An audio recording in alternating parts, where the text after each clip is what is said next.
What is going on, y'all? Today is a different type of video, one that I never thought that I would record. Don't even know what I want to say, but do feel like it's something that I need to share, and not for the sake of me putting it out there so that everybody can comment and say words of encouragement and all that stuff. I want to share this because I know that I'm not the only one that struggles with this, and want to use this platform, want to use just what I've built as a way to give back, to help out. So, yes, I am Jeff Rose. Yes, I am the wealth hacker. Yes, I am a former financial planner. Yes, I have a financial blog. Yes, I live in a $1 million home. Got a lot of amazing good things in my life. One thing that I have, I guess, never really shared or never even really knew or admitted to myself or anyone else is something that I struggle with. I never thought of myself as being anybody that struggled. I'm always been the guy, glass half full, the guy with the chip on his shoulder that is willing to outwork, out hustle, and prove everybody wrong. That's could be a good motivator, but when you find yourself doing things only for the sole reason to prove others wrong, that is not healthy. Like, that is not good. First, let me just give you some context. My parents divorced when I was young. The story that I told myself that I had a good divorce. Never saw my mom and dad argue. I was born in Los Angeles, moved to the Midwest, chose to move with my dad, was raised by him and my grandmother predominantly until my dad remarried. And I would see my mom every summer and every other Christmas. So I told myself I had a good divorce. And for those that come from a divorced family, you know this. Like, yeah, you can make the best of it, but there is nothing that compares to having a mom and dad that are fully present. Something that I really didn't fully understand until my kids have gotten older and I've seen my wife and seeing her be present for my kids and just showing up, having hard conversations about sex and fear and let's just say topics that my parents never talked to me about.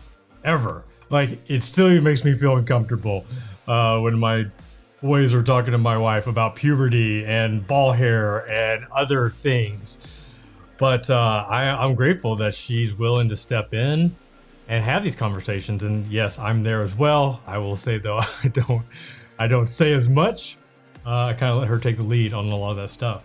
I've found myself in moments of almost sadness, grief, when I see like my wife like sitting on the floor playing with our daughter. It's just this reminder of like, man, like I didn't have that.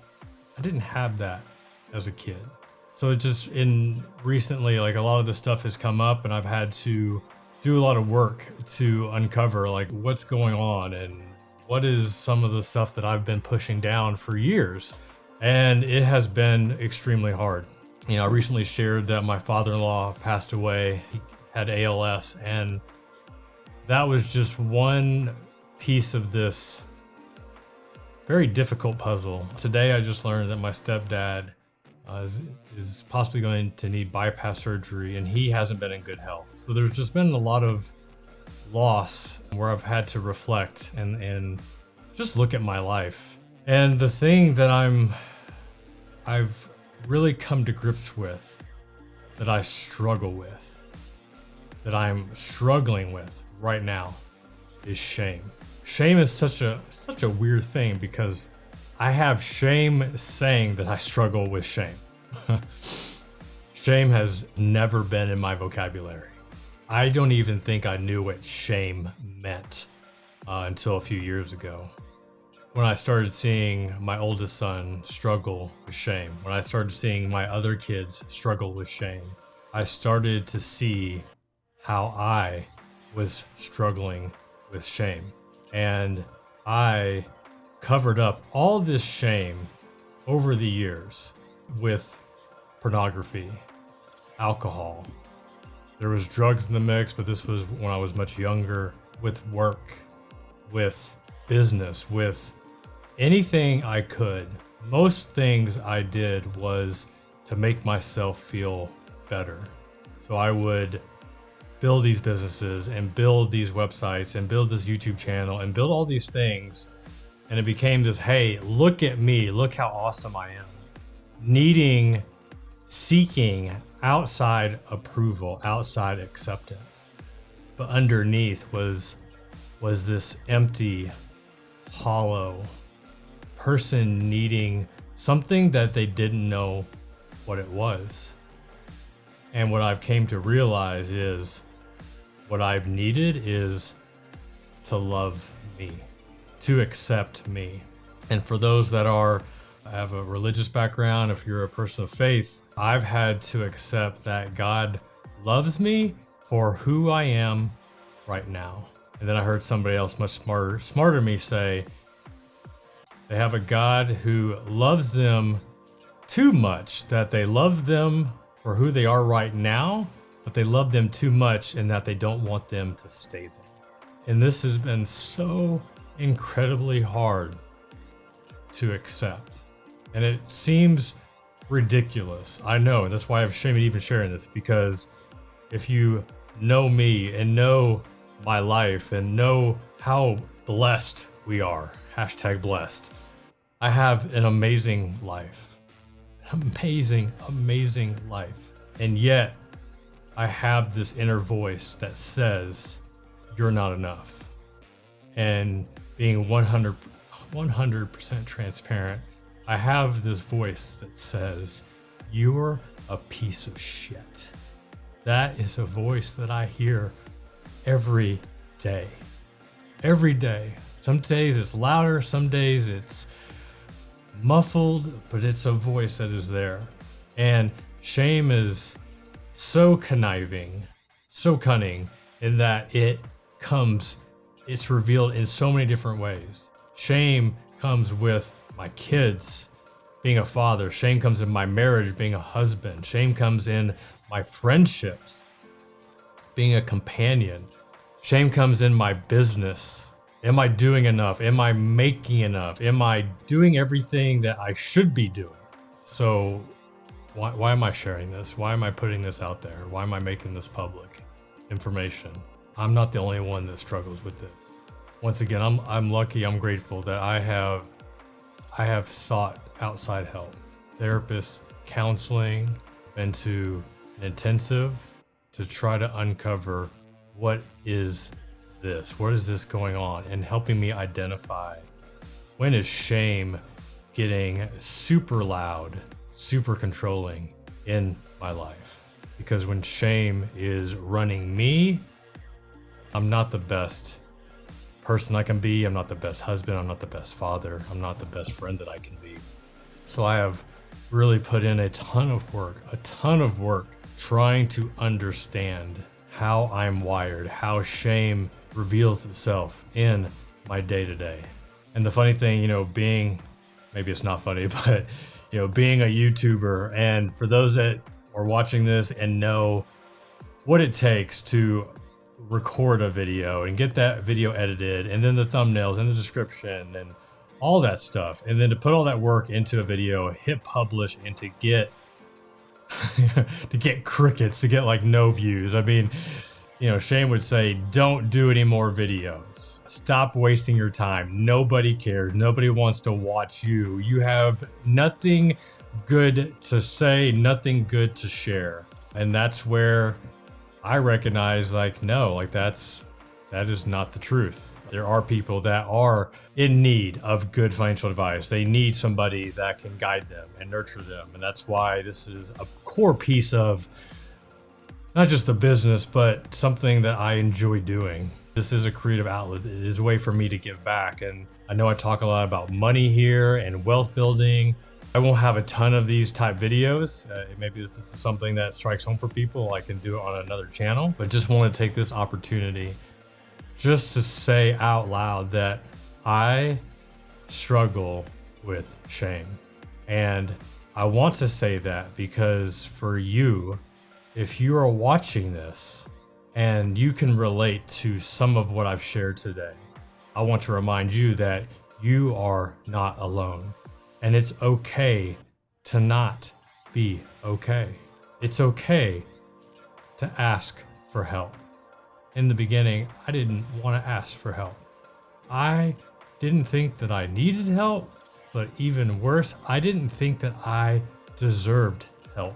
Shame was telling me, oh, you are a Iraqi combat veteran. You've been through some of the worst you know what that you've been through. And you can't get through this? Like, what is wrong with you? What the F is wrong with you? And I finally just had to say that out loud and recognize, like, no, I need help. I need help. So for me, help is making calls to friends that understand like what I'm going through. Help for me is going to a therapist and counselor and seeking guidance, also sharing with mentors and just kind of letting them know what I'm going through and what I'm struggling with. And also getting help for me is getting on my knees and praying to God for him to show me what I need to see today, what I need him to reveal to me today. And that is something that I didn't always do it, but it's something that I do now every day, sometimes multiple times per day, depending on what's going on, what I'm stressing out about, what shame is doing. And all of these have been a huge, huge help.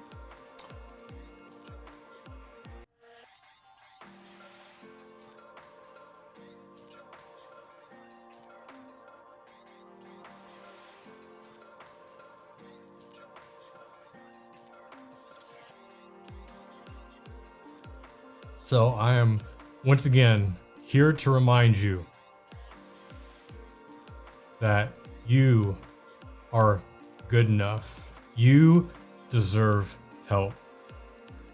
And if you are willing, I would also share with me, you have a God that loves you and sees you and accepts you.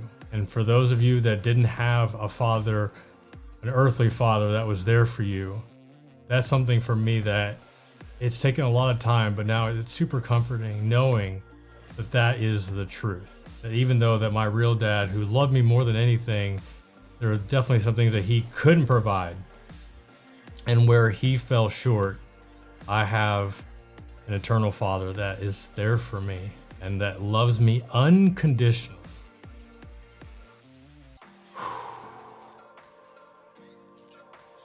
So I didn't cry as much as I thought I would. It's probably a good thing. I do feel myself holding back right now. After I get done hitting record on this, I am going to pray. I'm going to get on my knees and I want to pray for you. So if you are somebody that struggles with this, struggles with shame, some form of acceptance, either leave a comment or shoot me an email. I'll have an email address in the description. Shoot me an email. Let me know what you're struggling with and how I can pray for you. It would be my honor to be able to do that for you. All right, y'all. This is Jeff Rose. And usually I'm reminding you that it's your money, it's your life, and only you can make it awesome. But today I want to remind you that it is your life and you are awesome. Until next time.